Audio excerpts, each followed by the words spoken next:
We will share screen. I'll just share the whole screen since we're gonna switch between apps. All right, view. Full screen mode. Okay, so that'll be up, and Christy will come in. She'll introduce you. Okay. All right, Thank you. so much. Yeah.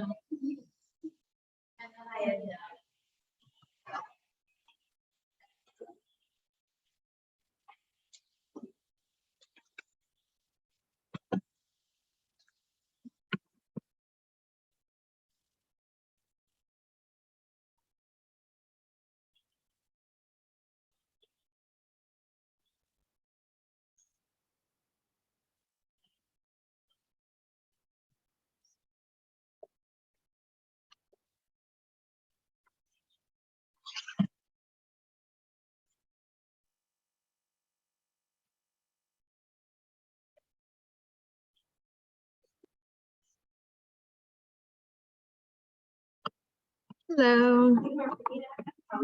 I'm good. How are you? Great. Getting us started. I'm gonna run to the restroom and then I'll be there. Perfect.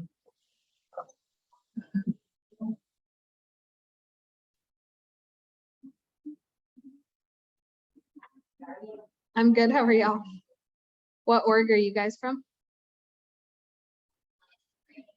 Okay. Gotcha. And where is that located? Okay. I used to work at Sewanee, so on the path to Chattanooga. Yeah. Did y'all drive? Okay. I was like, it's a long drive across the whole state of Tennessee. People don't get that all the time.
Hello.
They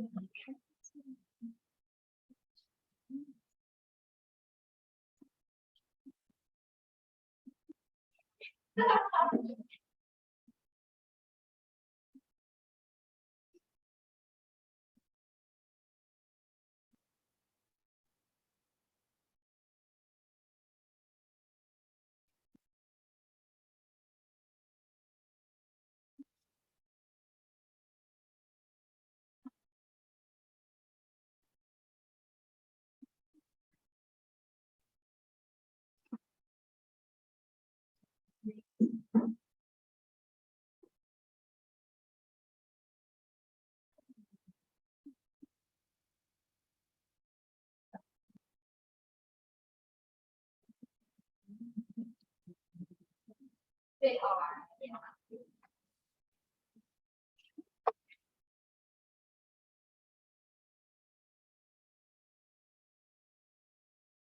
yeah.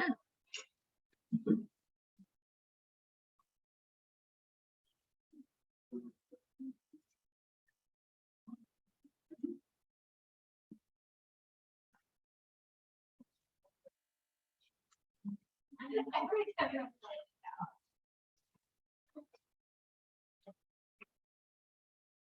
Yeah.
Absolutely.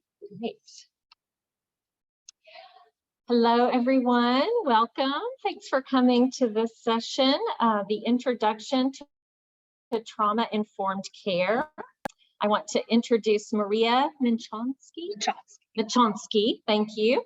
She's a statewide training specialist at the Sexual Assault Center in Nashville and specializes in trainings related to prevention in LGBTQIA+ communities, prevention in substance use, prevention in higher education settings, and prevention in religious communities. Maria was born and raised in the Nashville area and has a master's in divinity from Vanderbilt Divinity School. Please help me welcome Maria. Thanks so much. We're glad that you're here. Give me a minute. Switch over.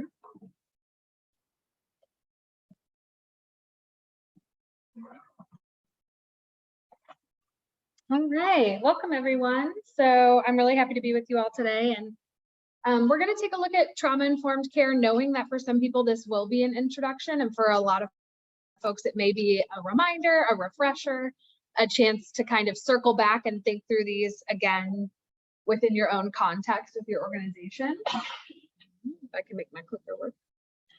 So we're going to start with just an overview of what we would call trauma, and in my context from the Sexual Assault Center, we think of it through a lens of sexual assault, but this applies to a lot of different kinds of trauma, which I'll talk about. So when we're talking about trauma, we talk about any experience or a set of experiences that overwhelms a person's ability to cope and adapt. Very basic definition. SAMHSA would say experiences that cause intense physical and psychological stress reactions. And then something that has lasting negative impacts on a person's well-being. And that might be psychological, emotional, physical, spiritual, social, cultural, or a combination of all of those things. So I'm going to distinguish between trauma in general and a traumatic event. Trauma is a condition that folks sit in. So we're thinking about not the event itself, but how it affects people. Trauma includes natural involuntary responses fueled by survival. And we would talk more about that in training on like the neurophysiology of trauma, which I'll talk about a little bit later. And then an impact on our ability to cope and adapt, and interrupts or disorganize attachment relationships. So we'll talk a bit about how trauma impacts an entire community, family, group of folks around the survivor of trauma. A traumatic event is one that falls outside the norm, disrupts our perception of safety, whether we are actually unsafe or not. That's an important thing to remember, and can include primary victimization, or if someone similar to you or someone in your direct vicinity experiences trauma, you might experience secondary victimization of trauma, and it causes some form of harm or a threat of harm. I also want to distinguish between experiencing a traumatic event versus complex trauma. So I just talked about a singular traumatic event. Complex trauma looks like exposure to multiple traumatic events over time. It can be wide-ranging and have really long-term effects. And this is what we're looking at when we're talking about CPTSD, so complex post-traumatic stress disorder, instead of just PTSD. It's a cumulative effect of neglect, abuse, oppression, witnessing violence and trauma repeatedly. It has to do more with sinking into a traumatic environment than it does experiencing one large catastrophic traumatic event. So, keeping those basic definitions in mind, I want you to take a minute to just think about how trauma is showing up in each of your contexts, both in your clients, but also your organization and how you operate, and in your team members. And I have here just some examples of common experiences of trauma, but they might include interpersonal violence, community violence, sexual assault, suicide. You'll notice I mentioned on the complex trauma slide, experiences of oppression can often be experienced as traumatic events. Oppression and marginalization, abuse, religion-based trauma, and that's whether you experience discrimination for holding a religious identity or some form of harm or trauma within a religious group. Medical trauma, vocational loss, homelessness, lack of access to any basic needs. So when we're thinking about responding in a trauma-informed way, whatever your organization may be and whatever services you might provide to your community, we want to start with thinking about common responses to sexual assault based on the context I work in and other trauma experiences. And just reiterate here that common responses to trauma are involuntary and they look different for everyone. They're not linear, they can be cyclical, and this is not an exhaustive list. But anything on this list, including confusion, being dissociated, having heightened fear and anxiety, inappropriate laughing or minimizing of the situation, anger and irritability. Big one is shame, blame, and guilt, but also gaps in memory, protective of personal space. All of these are different kinds of responses to trauma, and they might show up at unexpected times during unexpected conversations. So as anybody who works in a direct service provider capacity, this might come up in a conversation with a client that you need to be aware of.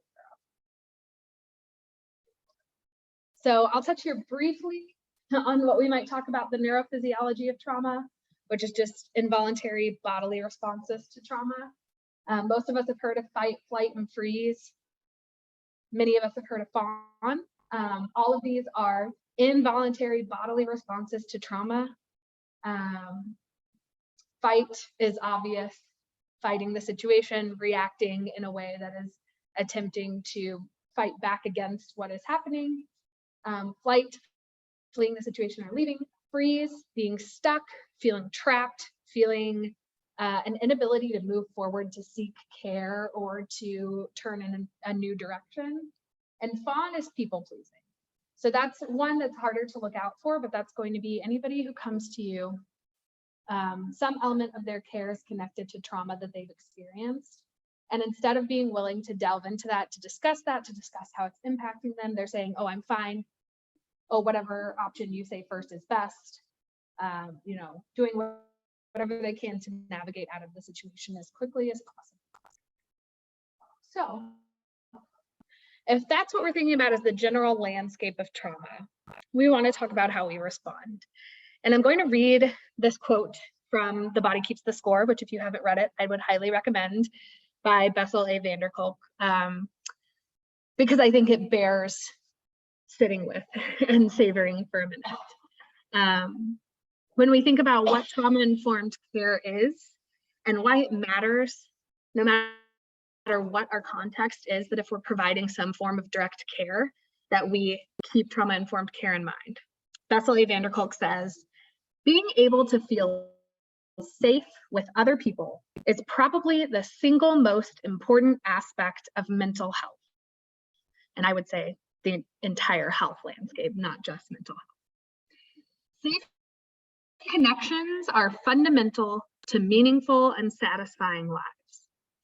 Numerous studies of disaster response around the globe have shown that social support is the most powerful protection against becoming overwhelmed by stress and trauma. Social support is not the same as merely being in the presence of others.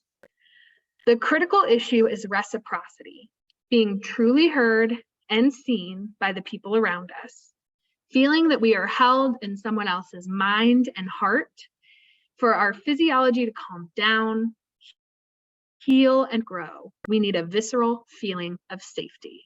So just as trauma is a visceral feeling of unsafety, we need a visceral feeling of safety. So when trauma comes up in your care connections with clients, that is what we're looking to establish. So keeping that in mind, I'm going to briefly go over what we call the 4 R's of trauma-informed care, which are realizing, recognizing, responding, and resisting re-traumatization. The first is realizing the prevalence of trauma. So the majority of people have experienced at least one traumatic event in their lifetime.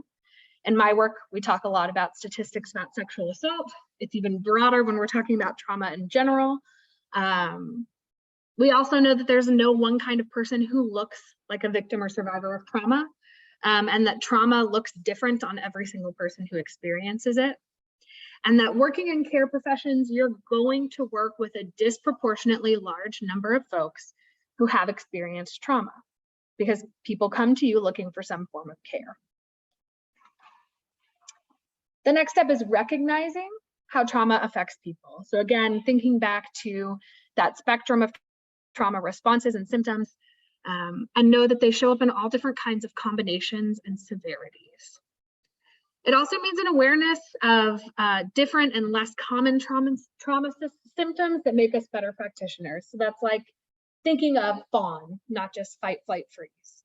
It also means recognizing that somebody who is laughing or overly optimistic or disproportionately optimistic to their situation, who has historically seemed kind of a middle ground personality and now is extremely kind of hyperactive, that's actually a warning sign that that person might be processing trauma. So being aware of those less common symptoms gives us a better chance of intervening when maybe nobody else will. Next is responding by putting trauma knowledge into practice. So it's not just carrying this trauma knowledge with us, but it's also acknowledging trauma in our practices and making space for addressing trauma at a patient or client's comfort level. So that might look like if you've ever been to a doctor's appointment and they do a screening at the beginning of every appointment where they give you an opportunity to just say, are you experiencing any abuse, violence, or fear at home? That is one tool of integrating a trauma-informed approach into an everyday doctor's visit. making those kinds of open opportunities that don't make folks feel pressured to share beyond their comfort level, but give them the space, the control, and the agency to share is what's really and truly important. Structuring patient visits and care environments to reduce triggers and alleviate symptoms that could be a barrier to engagement. So I'll talk a bit about what we offer at the Sexual Assault Center. We do have a safe clinic on site where folks can come have an exam. We structure that environment so that it is calm, it's soothing. It doesn't look like a doctor's office. There's lots of plants. There's greenery in the lighting, so it doesn't look super harsh. And that sounds really basic, but it's not. Anything that we can do to soothe someone's central nervous system and make them feel comfortable with us in simple ways gives them, their brain, actually an opportunity to move from this panic and safety mindset into a mindset of seeking care, growth, connection. Finally, seeking underlying causes rather than just treating symptoms. So, you know, if you have someone who's coming to you with chronic issues that look like they're symptoms of some form of physical, mental, emotional abuse, not just treating those symptoms, whether it be giving them coping skills in a therapy session or giving them medical attention, but also giving them an opportunity to delve a bit deeper and try to get to what is actually going on that's leading to those symptoms. And then finally, and I think most importantly, is resisting re-traumatization. So we emphasize over and over and over again, especially at the Sexual Assault Center, but in any context related to trauma, that trauma is about losing power and control. It's about losing agency. And so the single best way to help someone heal from trauma then is to give them back power, control, and agency over their self, their life, their body, whatever it might be. And so we never want to predetermine what is best for an individual's healing because healing looks different for everyone. We will always provide a trauma survivor with every option available to them that we can help them access, that we can refer them to.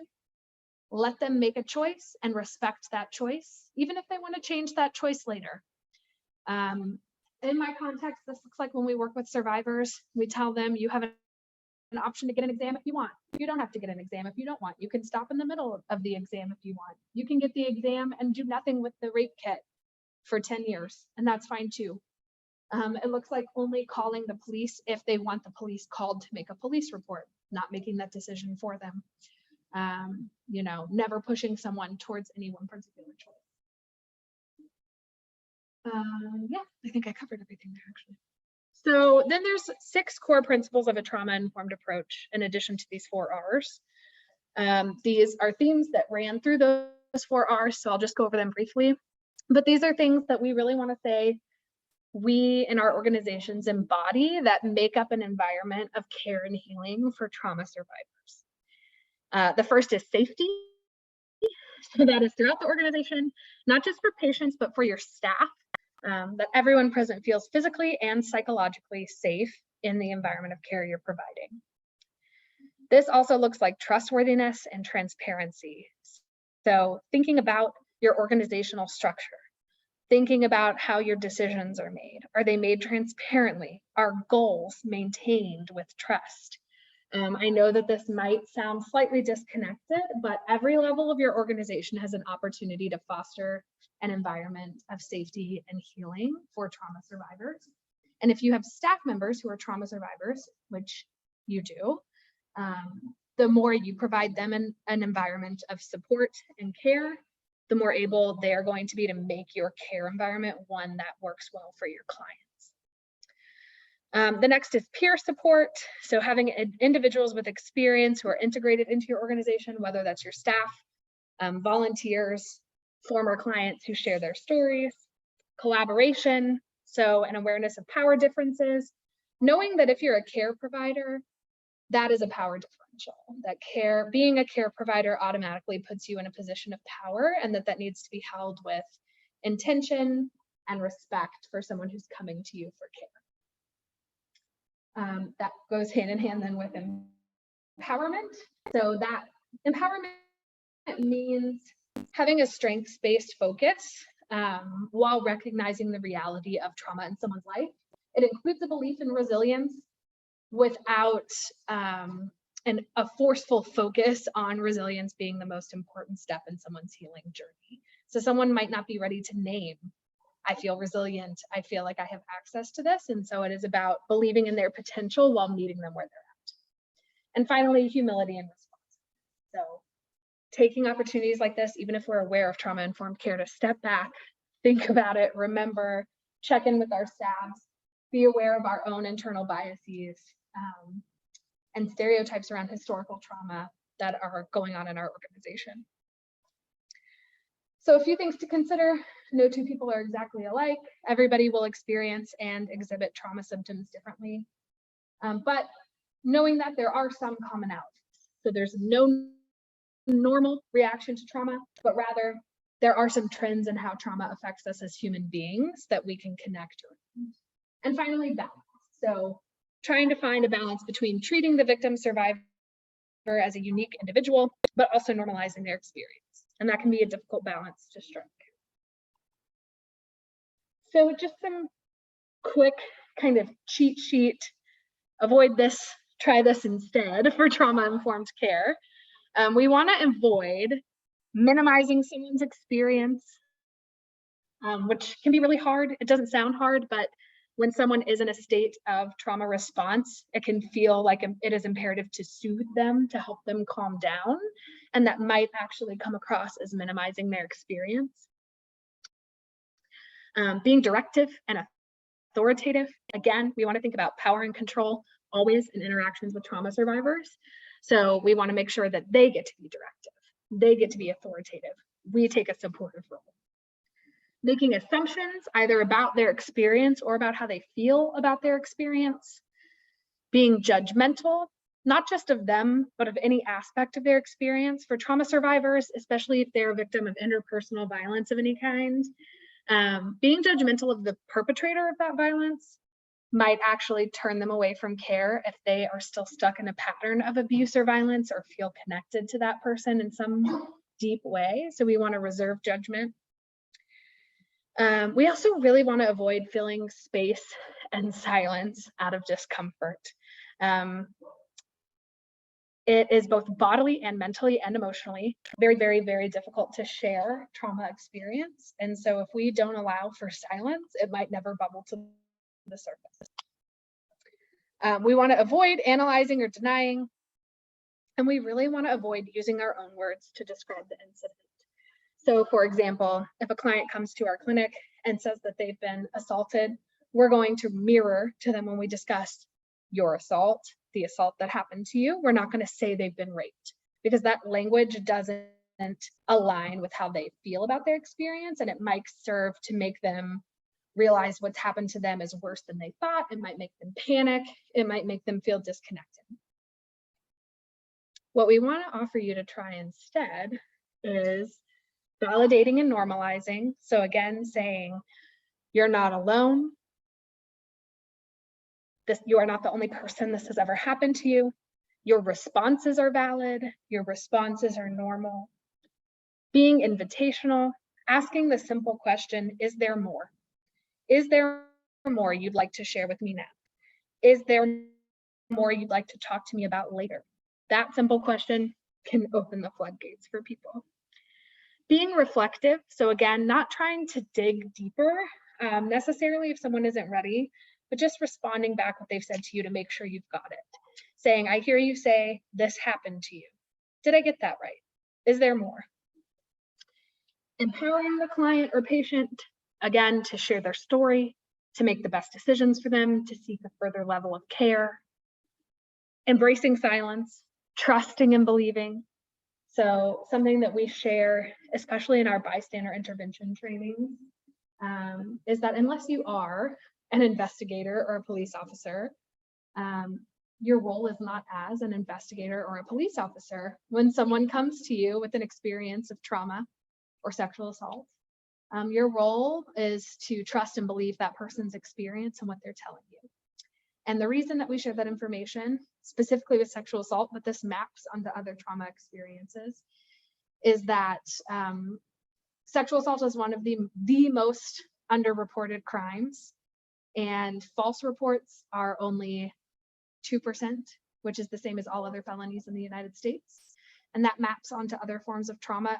It's very difficult and can often have very negative social ramifications for someone to share an experience of trauma. So it's very, very unlikely that the person talking to you is lying, especially if they're seeking care. And if someone were lying about a trauma experience and seeking care, they still need care. So unless you are a police officer or an investigator, trusting and believing, very crucial. And again, mirroring their language. So keeping that in mind, we've thought a bit about the person who's experienced trauma who comes to us. So now we want to think about us as care providers. And I want to talk a bit about boundaries. So boundaries are really critical. If you experience high levels of trauma disclosure in your work, you might know how critical they are. You might also know how difficult they are. I want to talk briefly about what they look like, and then a little bit about vicarious trauma and what we do to combat them. So boundaries aren't just something that's important for us to take care of ourselves. They're actually really critical for us to properly take care of our clients.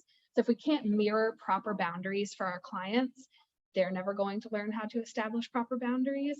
And that's a really important part of the healing process from trauma. They're also just necessary for us as caretakers. Anybody in a helping field knows they allow us to avoid depleting our own capacity, and then they lead by example. So knowing that, I want to talk for a moment about vicarious trauma. You might have heard it called secondary trauma, vicarious trauma, trauma exposure. All of those things kind of refer to the same thing, which is the experience of the impact of having a constant exposure to trauma for people you serve or people around you. And I'm going to talk briefly about Laura Vandernoot-Lipsky's work. She's someone who's on the forefront of vicarious trauma, secondary trauma work. And this quote from her says, "In the same way that oil splatter the painter's shirt or dirt gets under the gardener's nails, trauma work has an impact." This is work that you can't just leave at the office. We all know this is work that goes home with us. So we're not going to watch this TED Talk today, but it's one I highly recommend.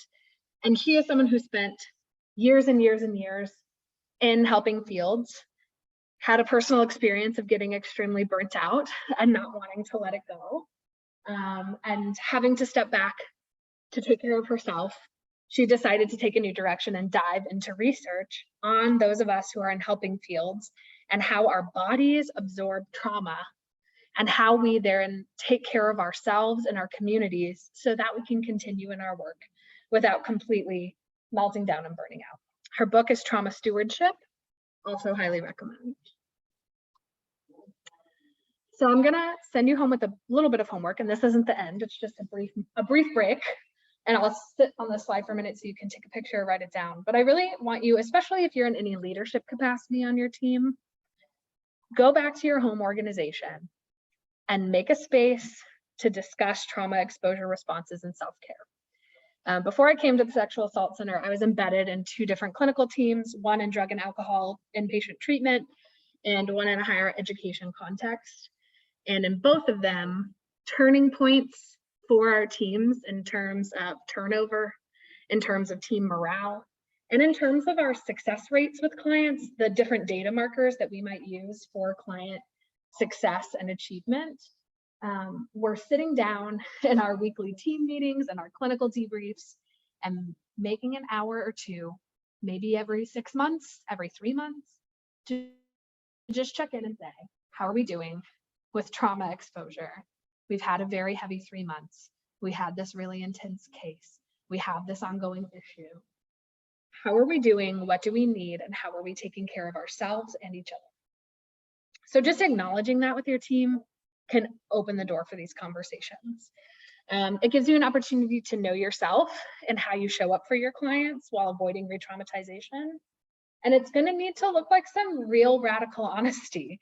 It's going to need to look like leading by example and saying, you know what, actually, this is really touching on some of my stuff, and I think I need to take a step back, or this is really impacting me. I think I need a mental health day. and showing that that is acceptable, needed, important work.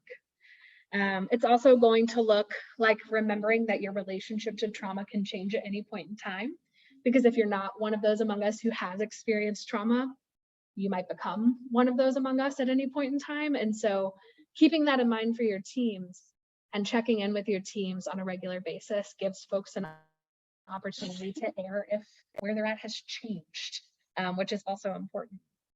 And then keeping in mind too that having an overly positive bias towards your clients or their experience. So again, that kind of like overemphasis on their resilience or an overemphasis on what step of healing they're at, meeting your goals, but maybe not their goals, can also have an influence on a client. So you need to check in with your teams, not just those who are struggling, but also those who feel like trauma is really my stuff, to make sure that they're keeping on track. And then this is one really important and creative way of addressing staff turnover and low staffing, which we know are crises in all of our organizations in our field. Because we see burnout being one of the #1 reasons that folks are leaving our organizations aside from pay. And so when we're thinking about trauma exposure in our context, if we provide people outlets and support, they're more likely to want to stick with our organization and stick in those contexts of support. Did everybody get this? Okay. So when we're looking out in ourselves and on our team for what trauma exposure response or vicarious trauma looks like, this is a wheel of some of the responses we might look for. You might notice it looks a lot like the list of trauma responses I said earlier. That's because they're basically the same thing. In some of my other trainings, we use an example of going to a scary movie.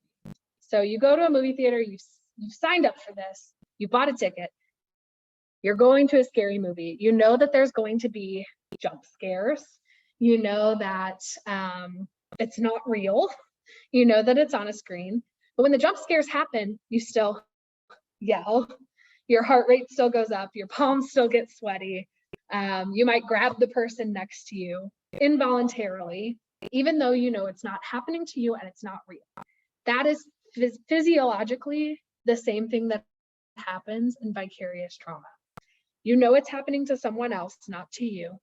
You know that it's the harm that you're perceiving is not going to actually hurt your body, but you might still experience anger and cynicism, guilt, fear, chronic exhaustion. You might experience diminished creativity, hypervigilance, any of those symptoms we would expect of a trauma survivor.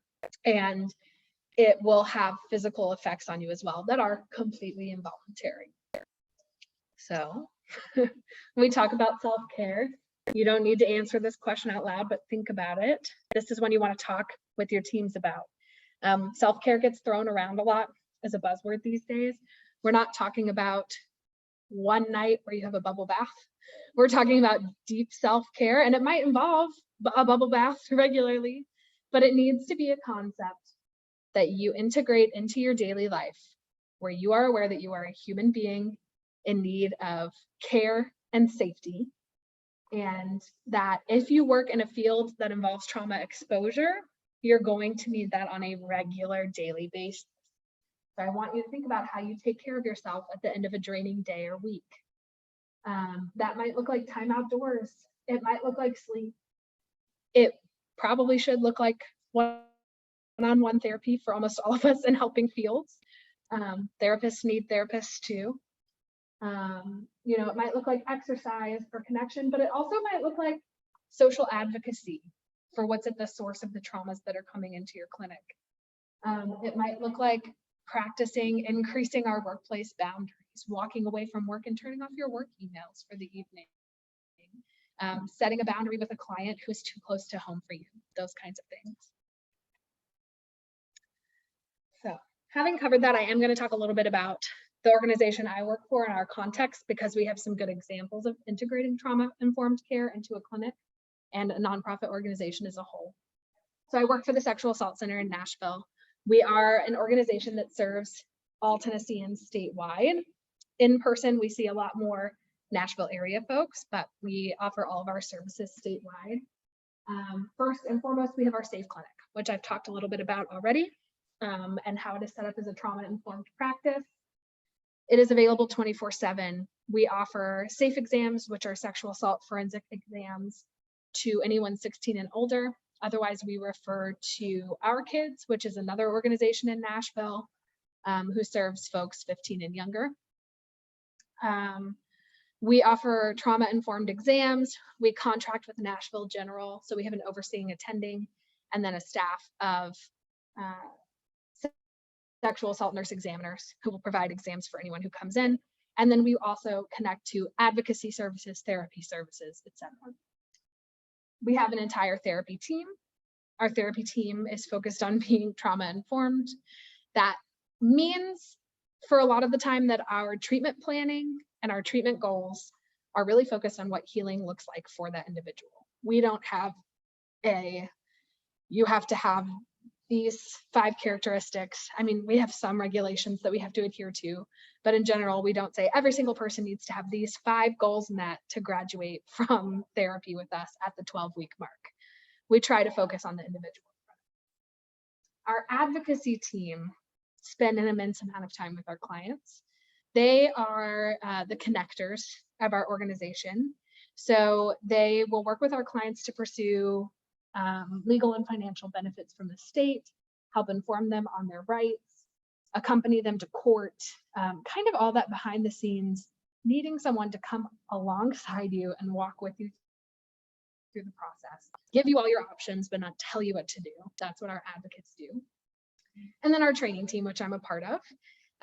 We do trainings like this, community training offerings, which I'll show you some more in a moment.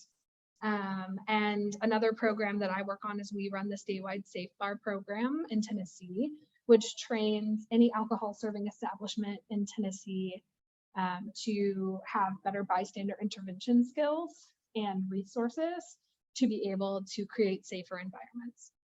We work with partners in Memphis and Knoxville and Chattanooga and head up the main Office of Resources in the Nashville area. We also, while we don't have kind of a formal wing for it, we do lobbying and legislative action. So for example, a few years ago, we did legislative action and lobbying around how long rape kits could be kept. In Tennessee, it used to be 2 years, and then they had to be disposed of. Now it's 10 years. That's the kind of issues we might work on.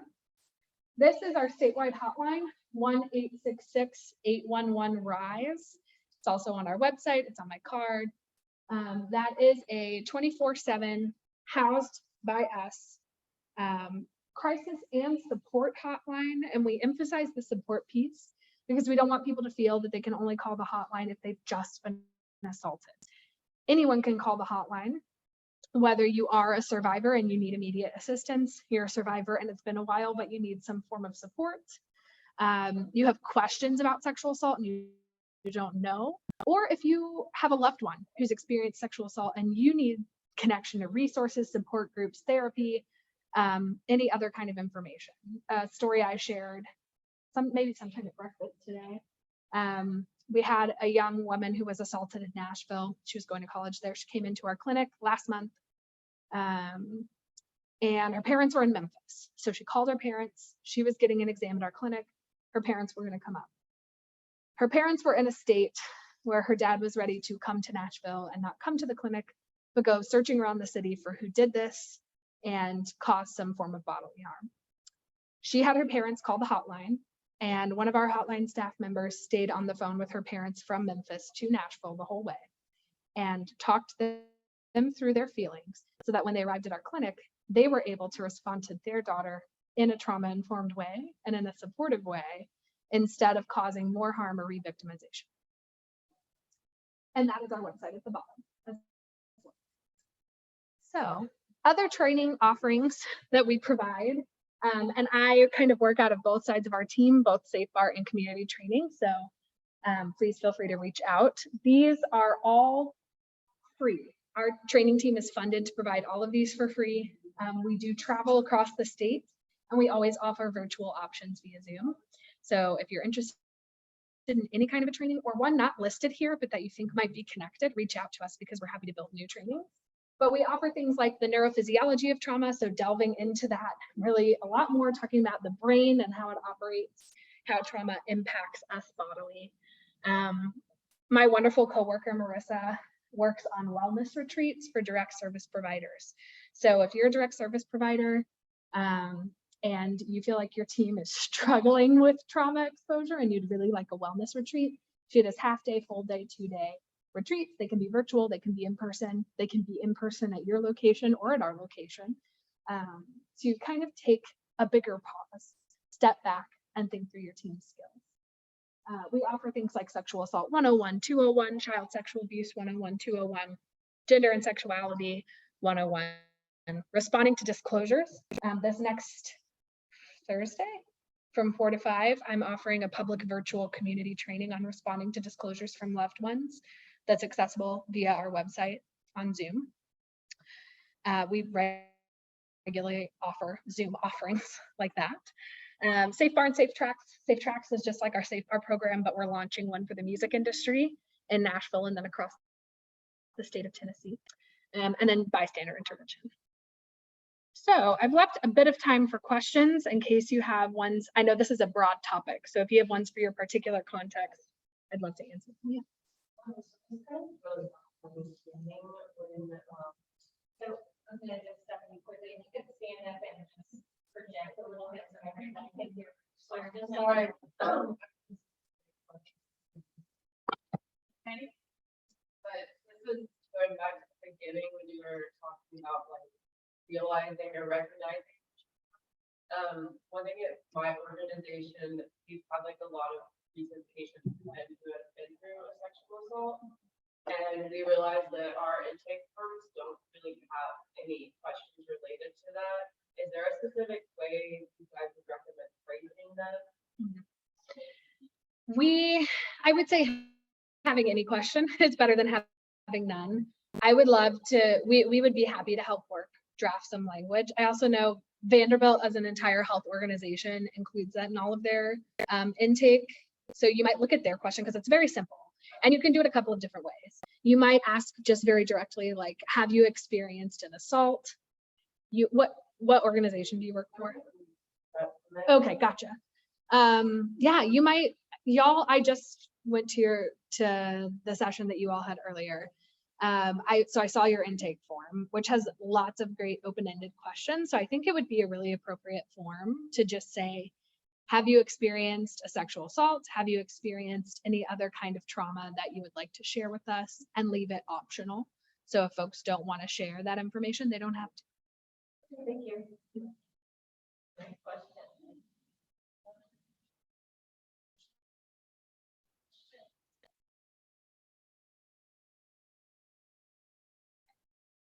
Yeah.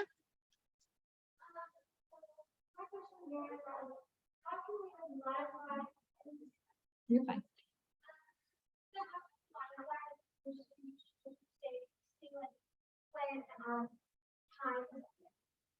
Sure.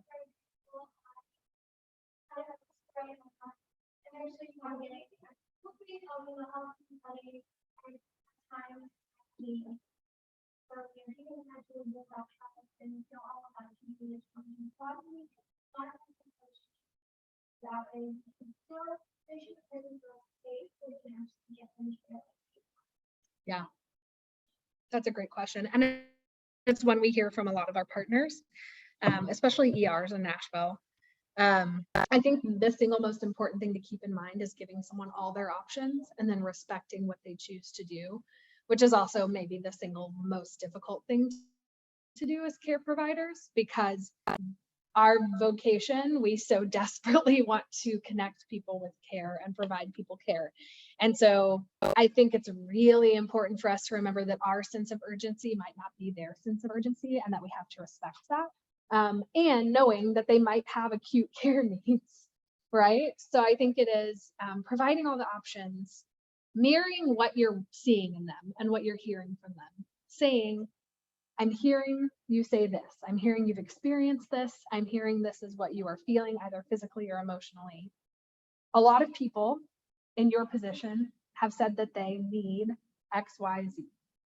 Does that feel like it would be useful for you? If not, I'm happy to connect you to other options. And then making the really, really difficult choice if if they say, I'm not ready, I don't really want that right now, I'm not ready to open up, I don't want to talk about it. Respecting that and knowing that the very act of respecting that is building trust, and might mean that a week later they're going to come back to you and say, you know what, I actually really appreciated that you gave me time and I am ready for help now. And I know that that's so difficult. Other questions? Yeah. So there was one that was.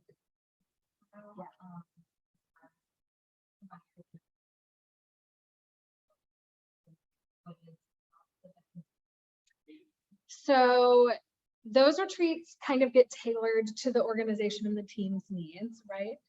But they usually involve anywhere from a half day to 2 days.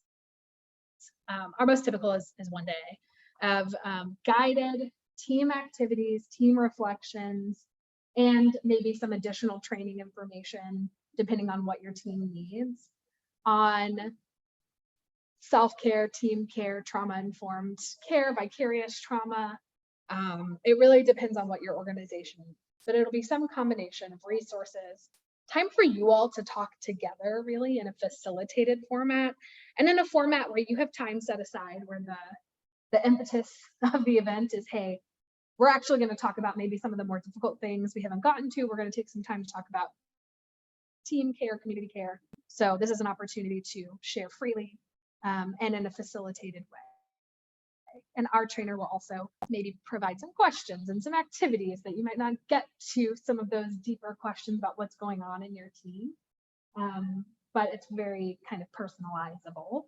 And then we also send out little self-care kits for every wellness retreat, especially anytime, but when they're virtual, they just go to every individual's house or organization to be picked up, that include just some little grounding tools, some fidget toys, some like lavender lotion, resource information. So everybody can kind of come to the space knowing that even if you're not in person or even if you're in different locations, we're creating a container to delve into the needs of our team.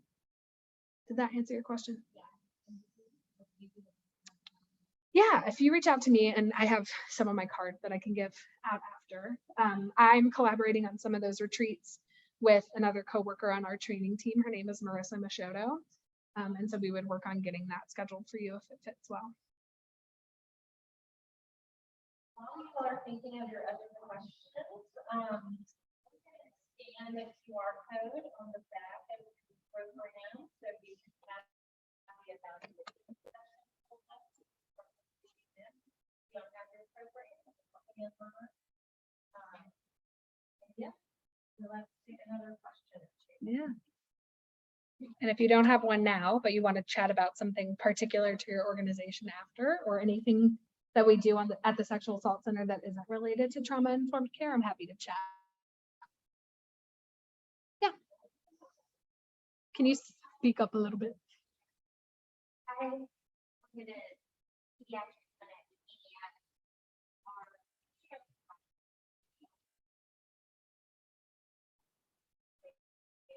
like a patient might close because they've been abused or about trauma, and because we're mandated, we have to. But especially like there's been a couple high school students who have really not wanted it to be reported, and it's kind of like broken the trust there. Do you have any like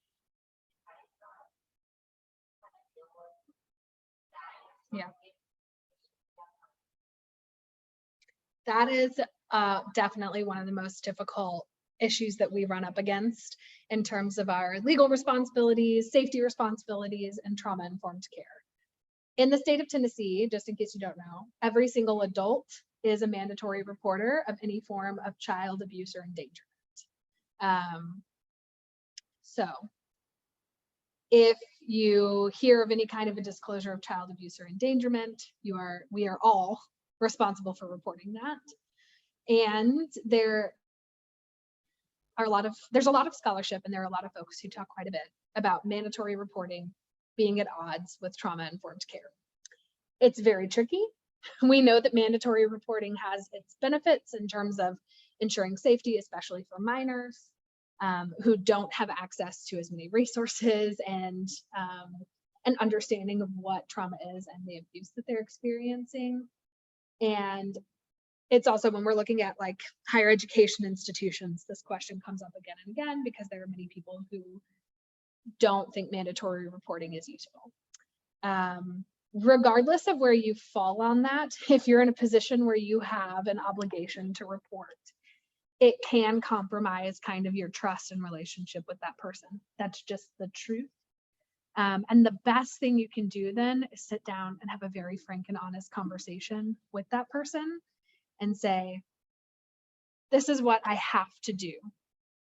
I know that it might make you feel XYZ. Even better if you ask, how does that make you feel? Repeat that back to them and say, I hear that that makes you feel XYZ. You can even, you have to judge this appropriately for the context, but you can say as much as, you know, I understand those feelings of discomfort, or I have my own feelings of discomfort with this. This is what I know we have to do because it's the law or because it's to make sure you're safe. And then what can we do today to make you feel safe or to give you a choice? And you can say that directly, or you can build into that interaction an opportunity to say, do you want to talk to X trusted adult about this? Do you want to keep talking to me about this today? Would you like to talk to another therapist, another doctor, etc.? Giving them an opportunity to just see you as a person, to know that that's your responsibility no matter how young they are, and to let them know that you have your own real feelings about it. You're going to do it and you still value their trust, and that however they respond to that with their own feelings is completely valid, is often the best that we can do, especially when it comes to disclosures from minors. Yeah. It totally depends on the case. So child abuse and endangerment more generally, not looking at specifically sexual abuse, it entirely depends on when it happened, how credible the report is, how severe the case is. There will be someone, you can either submit an electronic report or you can call. And when it is so for instance, I used to work in an alcohol and drug treatment facility. We used to have to make calls very frequently because it would be someone who drove drunk with their kid in the car. That's child endangerment. They would bring it up in a therapy session. We would walk them through like, so glad you brought this up. We do have to report it. And when you're reporting it with an adult who is self-disclosing, the best thing you can possibly do is ask them if they want to self-report, and you will sit with them and make that phone call together because it gives them agency and autonomy. If they don't want to do that, you still have your own obligations, but that's the most therapeutic thing you can do. But if there is an immediate threat of danger, if there's an ongoing threat of danger, they're going to send a social worker. If there is not an immediate or ongoing threat of danger, they are not trying to remove children from their homes. They're not trying to split up families. They're going to kind of take a step back, stay in communication, talk about the incident, talk about safety planning, maybe have a call from a social worker, but they kind of tier responses.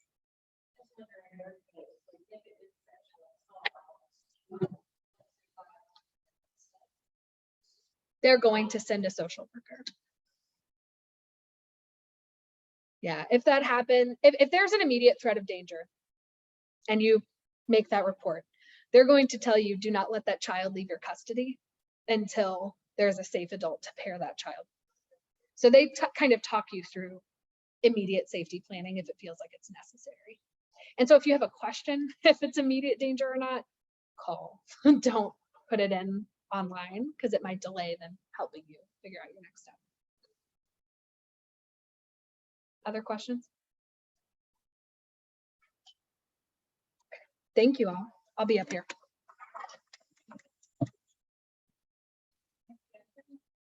Something for you, hiding up here. Let me see if I can find it. Yes. Well, thank you so much. We really appreciate you being here, and thank all of you.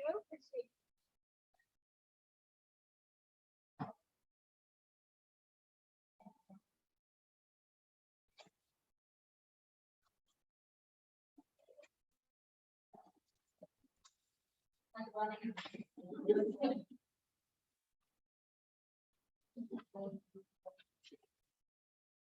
yeah.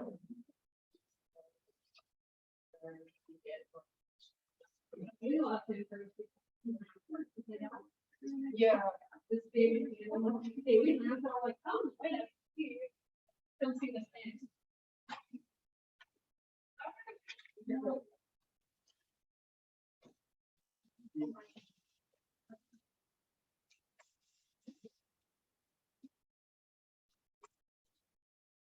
Oh, you got another touch. Thank you. Yeah. Yeah. Yeah.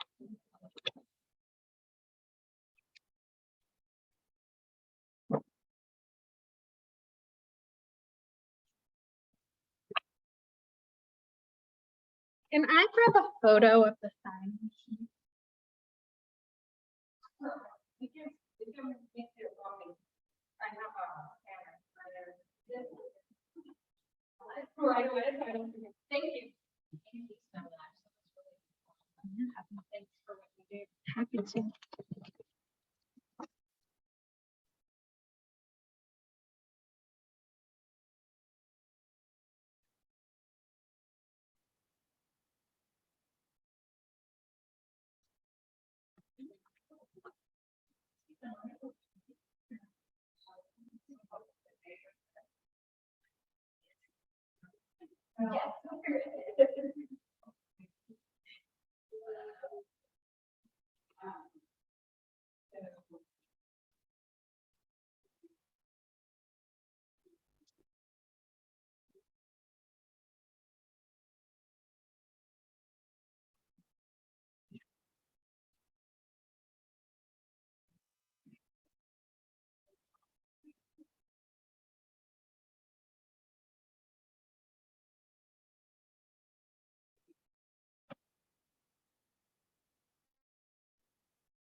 Yeah.